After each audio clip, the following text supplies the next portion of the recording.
అధర్మాన్ని చేసేటువంటి గుణం మూడు భాగాలు ఉంటుంది ప్రతి మనిషిలో కూడా. కలియుగం కదా కాబట్టి అందువల్ల భగవంతుడైనటువంటి వాడు ప్రత్యక్షంగా మనకి దర్శనం ఇవ్వడు, కానీ భక్తుల్ని రక్షించడం అనేటువంటిది భగవంతుడి యొక్క లక్షణం. కాబట్టి మనకి మనిషి రూపంలోనే వచ్చి ఏదో ఒక విధంగా సహాయం చేసేటువంటి లక్షణం ఉంటుంది ఈ యొక్క భగవంతుడు.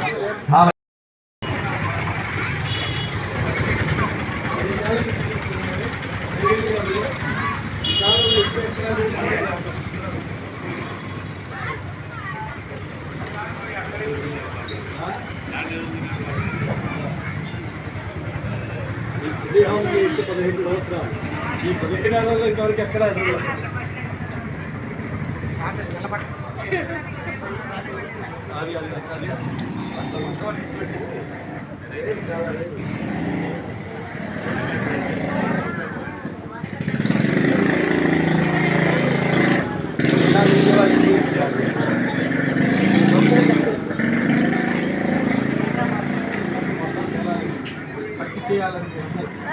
చేయండి కొద్ది కొద్దిగా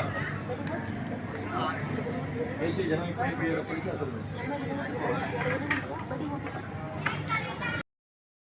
स्मृतिरूपेण संस्कृता नमस्तस्यै स्वाहा नमस्तस्यै स्वाहा नमस्तस्यै नमः स्वाहा यादवेषु दयारूपेण संस्कृता नमस्तस्यै स्वाहा नमस्तस्यै स्वाहा नमस्तस्यै नमः स्वाहा यादवेषु भूतेषु तुष्टिरूपेण संस्कृता नमस्तस्यै स्वाहा नमस्तस्यै स्वाहा नमस्तस्यै नमः स्वाहा यादवेषु भूतेषु मातृरूपेण संस्कृता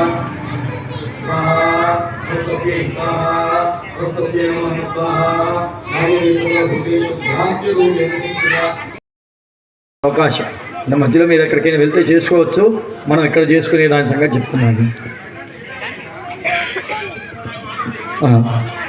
మరి ఈ పూట మనం అమ్మవారిని దసరా నవరాత్రుల 10వ రోజుగా అమ్మవారిని ఈరోజు మహర్నవమి సందర్భంగా మహిషాసురమర్దినిగా అమ్మవారిని మనం ఇక్కడ అమ్మవారిని మనం అలంకరించుకున్నాము. మహిషాసురమర్దినిగా అమ్మవారు ఎంతో విశేషమైనటువంటి అలంకారం.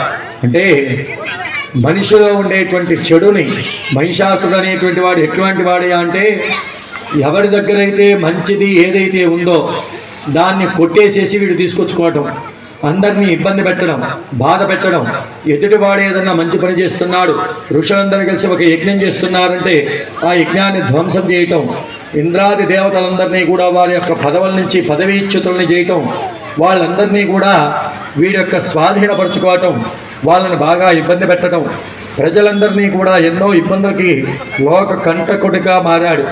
అంటే ఏ విధంగా చేశాడంటే ప్రకృతిని కూడా బాగా ఇబ్బంది పెట్టే విధంగా చేసేసాడు.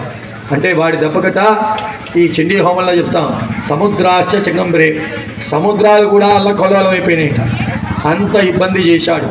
అంటే అటువంటి ఇబ్బంది జరిగినప్పుడు అమ్మవారు సాక్షాత్తు భగవంతుడే ముందరికి వస్తాడు. అయితే ఇది కలియుగం కదండి, కలియుగంలో మరి అమ్మవారు ఎట్లా వస్తుందండి అంటే దైవం మానస రూపేణ,